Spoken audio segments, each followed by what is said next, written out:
We all love the sense of adventure and excitement that comes with going on a holiday and exploring new places. Back in 2013, I found myself on 2 tours led by Jamie George from Gothic Image Tours. How that came about is a story in itself, but that's for another time. Now, 6 years on, we work together on organising and running the Gothic Image Tours to sacred sites and landscapes in Britain and Ireland. Earlier this year, Jamie and his partner Francis sold their shop on the High Street in Glastonbury after 40 years in business. A huge lifestyle change. So come on, Jamie, what's it like being able to devote more time to the tours? Well, first of all, it's a relief beyond belief. And it's been 40 wonderful years full of ups and downs. But my partner Francis and me, we had a really very creative time looking after pilgrims coming to the town of Glastonbury. And without the shop, we wouldn't have branched into publishing. We wouldn't have been an arena, if you like, for the tours. And now that time has caught up with me a little, I'm very pleased now to be devoting all my time to organizing pilgrimages to all these wonderful ancient sacred sites. And of course, I'm fast becoming one, but there is still lots to do. And in the past few years, we've started more to work together as a team, I suppose. It's been a roller coaster ride. It's been a roller coaster ride, but it's also just evolved. You know, there wasn't any plan to it. What still makes you feel good about taking people around? We're watching them all have a wonderful time, and also on a personal level, I'm still receiving great nourishment, a sense of renewal in myself, and spiritually uplifted by these journeys, which never fail to give me great satisfaction. Mm.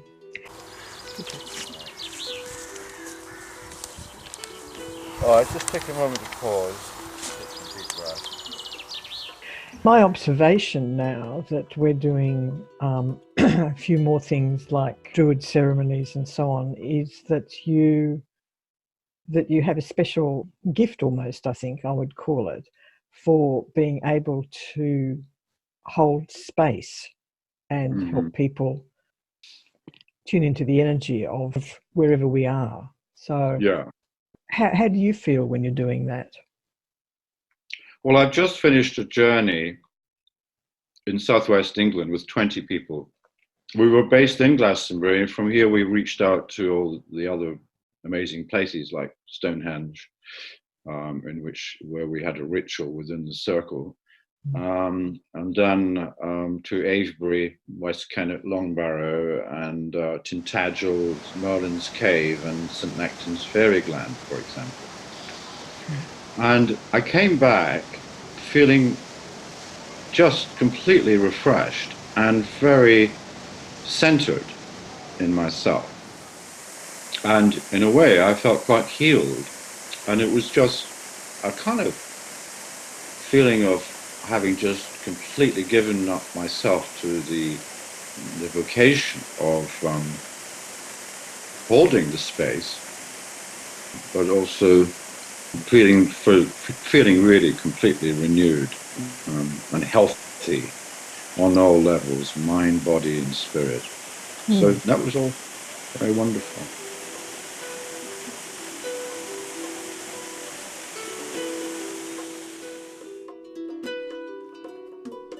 Looking back to that first tour, I remember doing daily tarot cards with people. And when you think about it, that's something that's really developed in recent years. And people love it. People love it, yeah. I'm just thinking of one of the tours for this year where someone woke up in the morning with like, oh my God, I had this dream and it was just extraordinary and I wonder what it was all about. And I just said, well, Yeah. we can use the tarot cards because, Yeah. Yeah. and then ensued a hilarious evening where the cards were used to interpret this dream. So I suppose what I'm saying here is that it's a free flowing thing, that it's like Yeah. whatever seems to be appropriate for the Yeah. for the group, but just having that extra Yes. Dimension. dimension seems to be hitting a chord. Well, you do it really well, and the insights that they get with you helping them see their inner life, if you like. Mm, mm, But you're providing so much guidance, mm, whereas yeah, I tend to do the guidance on the outer world, if you like, and around the science. yeah. You do it on the inner world. Yes, that's a nice way of putting it. Yeah, and also different things evolve. I remember on the Scotland tour, everyone was really interested in the tarot, and so Mm. what happened every morning on the bus, I don't know if you can recall, but I ended up giving a bit of a tarot class every morning. Yes. It just shows that you just have to be open to Yeah. Yeah. what seems appropriate. Oh, and the other thing I think that we've developed in recent years is the range of guests that we have. Yes, that's been a real success. It might actually be true. There might have been dragons battling in the pool. And white is the dragon of the Saxon invader. Red, tell me why now. White dragon, come on. Red dragon, white dragon, red dragon. They're battling in the pool underneath the water.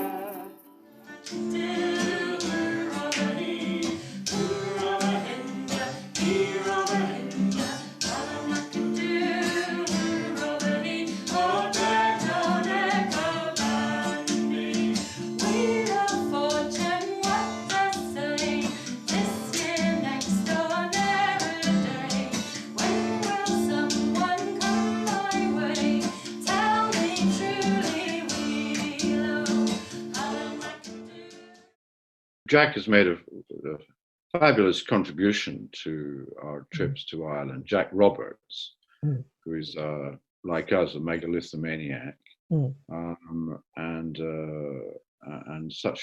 has such a wealth of knowledge about the history, myths, and legends of the Emerald Isle.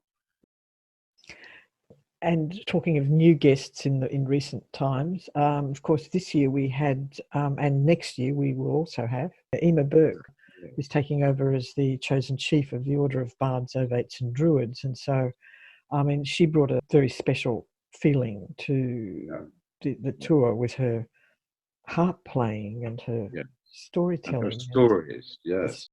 That's the other thing too. People enjoy the ceremonies that Yeah, we've now made as a feature, usually at the beginning of the tour.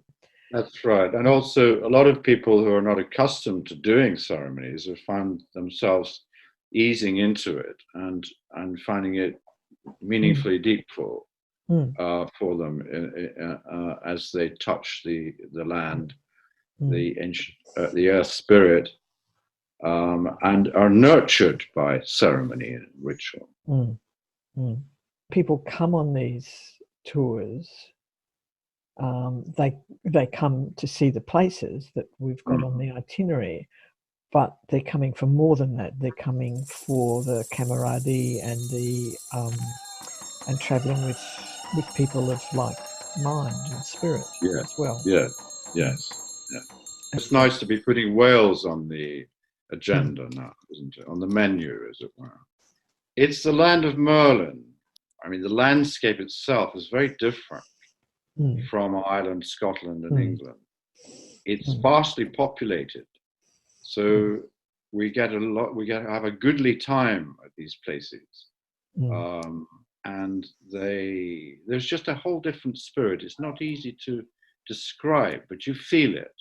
And very often those profound feelings that one have are they're no less special because you can't describe them. In fact, the fact that you can't describe them very well means that they go deeper beyond language.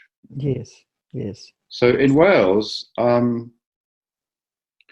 we have a whole smorgasbord of different kinds of sacred sites, stone circles, dolmens, all different in their nature and in their placing and their presence.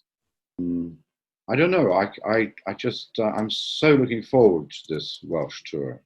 I'm very intrigued to meet the guy you've lined up for Wales. Lawrence, Yes. Lawrence May. Yes, yes. He actually embodies the spirit of Merlin. He looks like Merlin. He has very long hair. He is very eccentric, and his knowledge is boundless. And I think he's going to be a terrific addition to the journey.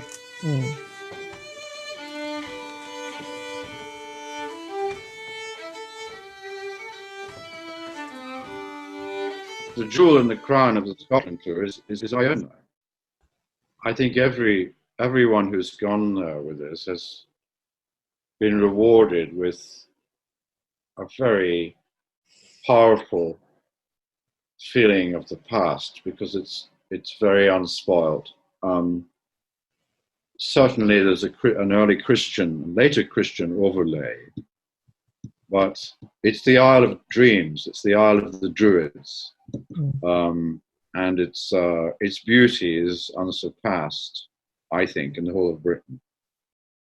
Yeah, and in terms of the places that we stay, the jewel in the crown of accommodation, I think is on Orkney, isn't it? With Woodwick House. It is really, yes. Orkney, Woodwick House at Evie, where Carola, our hostess, with the mostess, yes, she welcomes us with her extraordinary home cooking, and it's a little haven, a little piece of paradise there, because in the gardens are waterfalls, a dovecote, which has become a tiny chapel, and the whole place it's secluded in a grove of trees, of beech trees, and it's just awesome in its power and beauty. And this year, the room at the top of the house was perfect for a musical soiree with our our Viking musicians. And Woodwick House is yet another example of your knack for finding places close to water. I love to stay by the water, eat by the water, make love by the water, listen to music by the water, and be in a place of peace and tranquility. Yeah, yeah.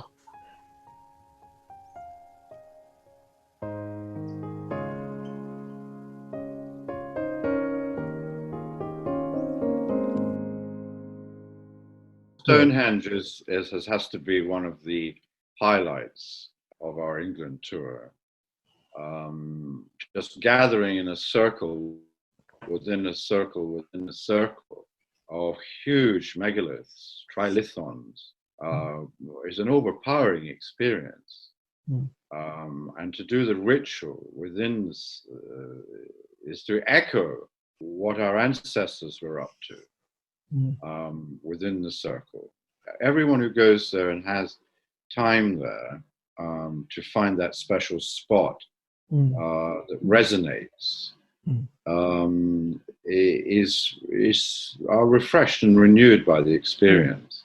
I love that silence as we come away from the circle of stones, and that silence, that sort of feeling of absorbing the whole experience. And even in the bus on the way back, to our hotel, to have stood there and seen the sun rise is to have felt at one with the ancestors.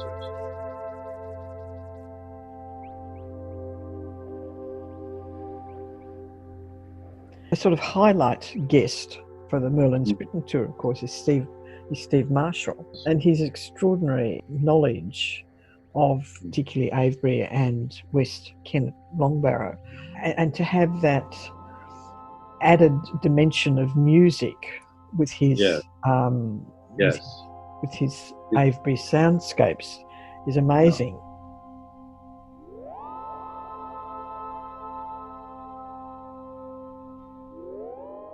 Thinking back over the last 4 or 5 years, to me, the things that have started to stand out are the guests, accommodation, but it's also bringing in ceremony, bringing in another tarot of the tarot, and the music, yeah. Enchanting the land. Yes, and ourselves.